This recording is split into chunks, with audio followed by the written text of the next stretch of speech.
morning, Luis. Thank you again for getting back on our value creation in life sciences. I'm so excited because we had a very interesting conversation last time, and I'd like to take it forward and maybe to another level in this with your excellent book, Forward Thinking. Thank you for having me, Saurabh. As you know, I mean, it is really a pleasure.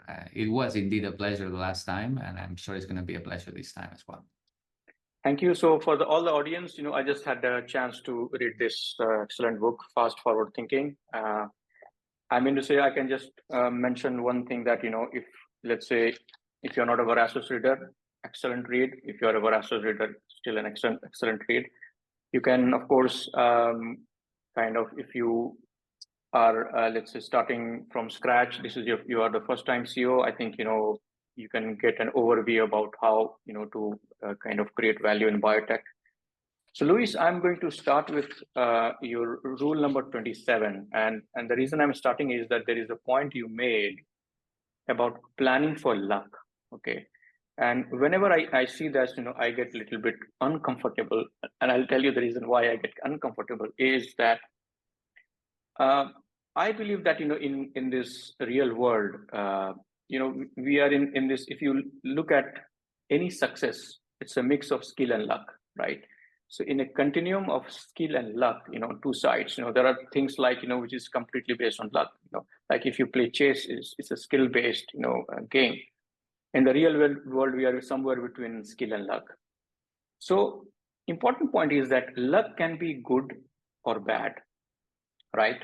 And if it is reasonable to assume that another outcome was possible, then a certain amount of luck is involved in that particular process. That means that luck is something which is actually out of control, and it is unpredictable. So if let's say somebody tells me that make your own luck, what makes me uncomfortable that is it, if I'm able to make my own luck, actually it's skill. I'm developing my skill to make my own luck. And let me give you an example. When 9/11 happened, there are many stories that people said that, oh, for some reason they were delayed and they didn't reach the office and hence their life was saved. I mean to say, nobody can plan that actually, right? So when you talk about planning for luck, do you really think that, in the business and all that we can plan for luck? Or is it like, I can increase my chances of probability of, let's say, happening, and I can increase that by becoming more skilled? So for example, I cannot get any business sitting from office. I can have to move out, I have to go to congresses, I have to meet people, trying to understand what type of business I'm in. In exactly the same thing in the biotech business, of course, there are elements which are dependent on luck, right? So my first question to you, where do you, in the skill luck continuum, first of all, where do you place biotech? More luck-based, more skill-based, mix of skill and luck? And second, can you really plan for luck? Such an interesting question. I mean, we could be the whole podcast talking about this. It is an amazing subject. I mean, let me start by saying that just for the audience to understand the different types of luck or how luck plays a role in different things. If you're playing roulette, it is obvious that luck is everything, right? If you're playing chess, it is obvious that intellect or skills that you were mentioning are everything as well. I think biotech resembles more like the game of poker, where there's an intersection of both of them, right? I mean, there's skill, but there's luck as well. And every liquidity event and every managing partner of any fund that you talk to will tell you for sure that luck plays a role in everything we do. Of course, you need to choose carefully companies, and you need to align properly the governance to make the liquidity event happen. However, for a liquidity event to happen, stars need to be aligned, and sometimes you get the luck you need, some other times you don't get the luck you need. But I think I very humbly think that luck can be managed as well, even if you don't think, but let me explain why I do think that luck can be managed. I mean, when you choose a company, you need to understand all the pivotal points that this company will face in the future. And you need to invest in companies that have the more luck surface under the curve. You know what I mean? I mean, if there are many chances that the company could get acquired, for example, in preclinical because of its modality, because it's a cell therapy or gene therapy, this plays for luck potential more than if you invest in a small molecule, for example, right? And the same with indication, the same with many factors that could play a role. Of course, luck is out of control on every data point, but in the overall, you can plan to try to invest in companies that have the most luck surface under the curve, you know, and that's my way of thinking. And I try to apply that to all investments that we make. I know this is a highly technical subject, and you started with a question that's very difficult conceptually. But believe me, I have my own models of where luck could apply. And I typically align funding events, data events, I mean, when the company is going to have data, and potential for liquidity events on 3 layers, one on top of the other, you know, and I try to align those in order to maximize the possibility of a liquidity event, right? The sooner the better, of course. And that, in a way, happens sometimes by luck, even if it sounds like, you find. So when you said this, when you said this, that exactly kind of mentions this point that you are skilled. In fact, you are more skilled than maybe other Tom, Dick, and Harry, you know, who could have invested in small molecule rather than, you know. So what I'm trying to see here is the distinction that if you're trying to choose these types of company, isn't it that you have earned that particular skill of choosing those kind of companies who have the higher probability of getting success, right? So so ideally you are improving your skill, you know, to kind of do that. But that's very true. I need to admit that that's very true, because it becomes, once you master this, or once you understand this, it becomes a skill. You are very right, because you tend to, I mean, develop your intuition on what company could be acquired on more different time windows. You know, that's very true. So in a way, we are, even if we don't exactly agree, we are thinking the same, you and I. Yeah. Right? Conversation, you know, and at the end of the day, it is a little bit of skill as well, or intuition, call it whatever you want. Yeah. Exactly, because, you know, if we think about, you know, skill, right? The cause and effect are highly correlated. So if, for example, if I, you know, if the cause and effect are kind of not that correlated, you know, then luck comes into the picture, right? So for example, if, as you know, in investing, right, you know, if the cause and effect were so strongly related, then every process you make, you would get a good output, right? But it's not the case, right? Okay, but cool, perfect. That's just like quants, for example, work in the stock market. You know, I like to code, and I love to develop my own quants to invest in the stock market automatically.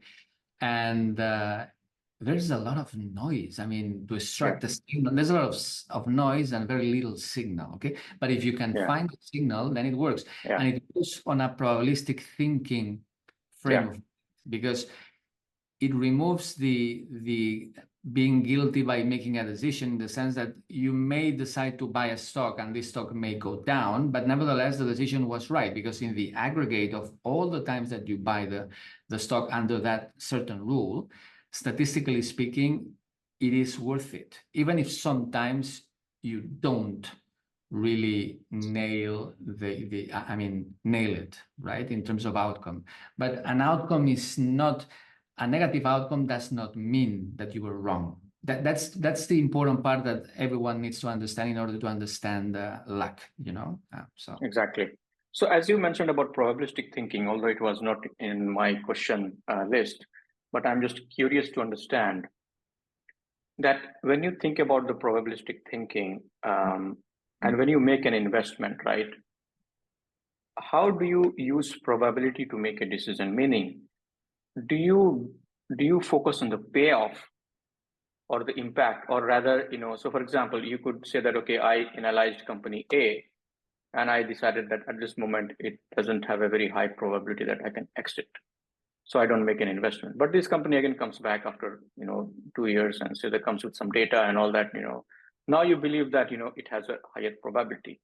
So that's one way of thinking, you know. But but then I could argue that, okay, can you really kind of quantify that probability, saying that, okay, earlier the probability was 20%, now it is 45%. Versus I could say that, okay, I'm just looking at my payoff and the amount of investment that I'm going to make.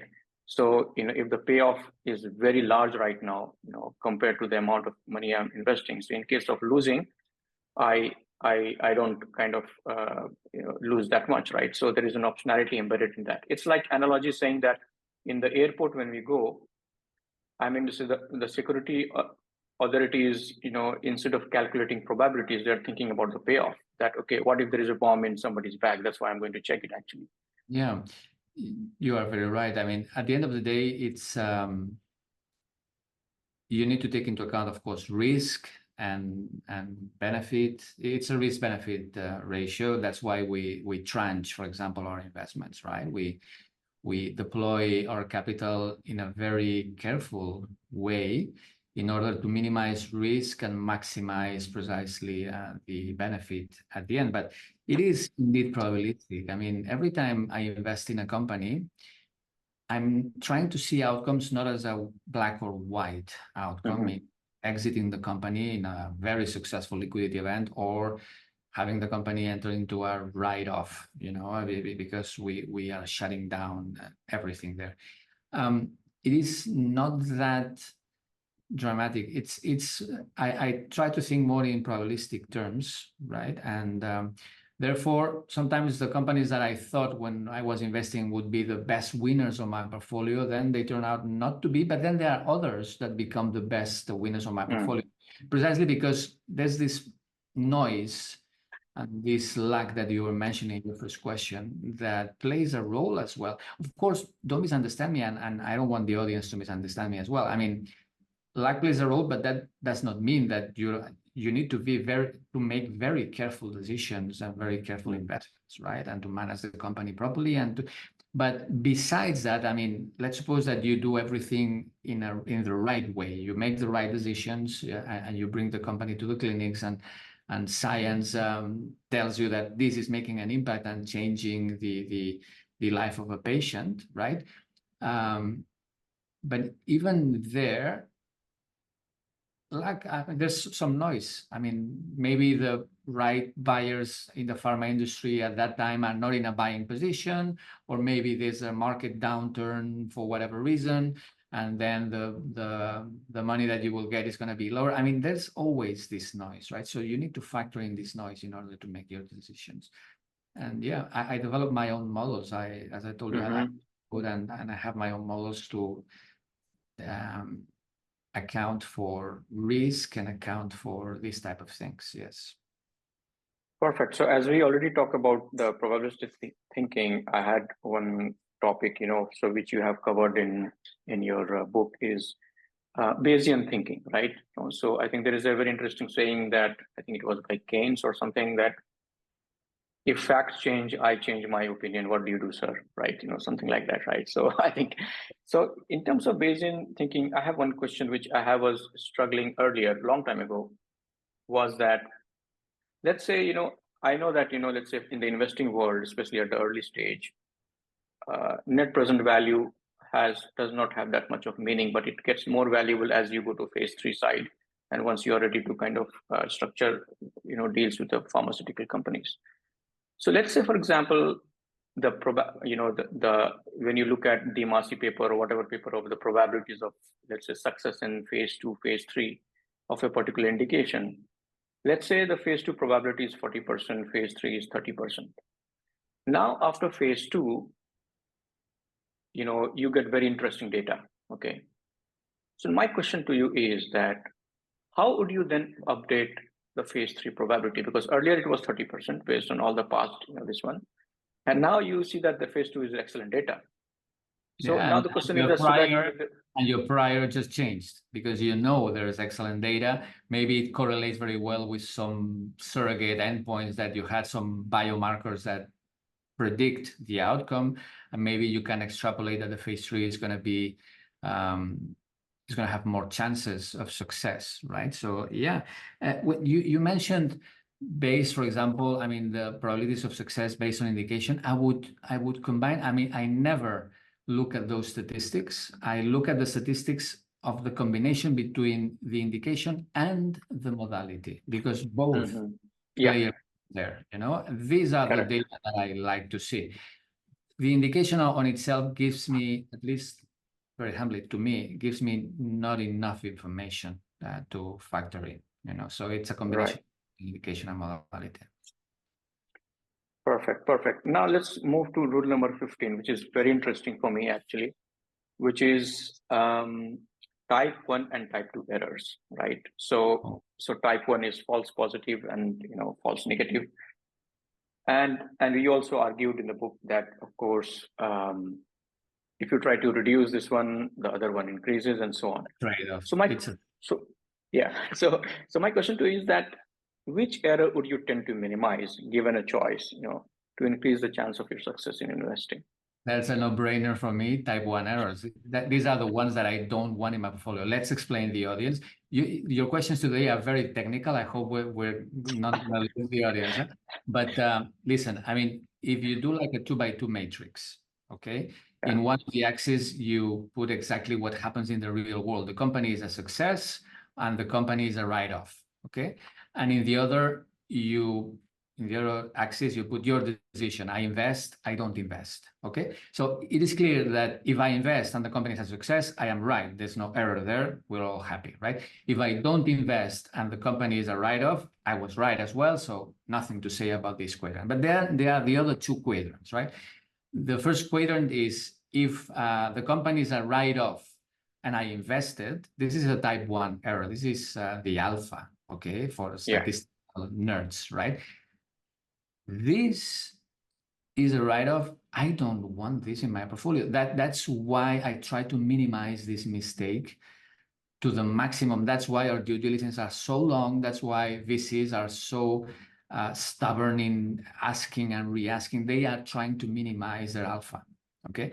The other mistake is I passed and the company is a total success, okay?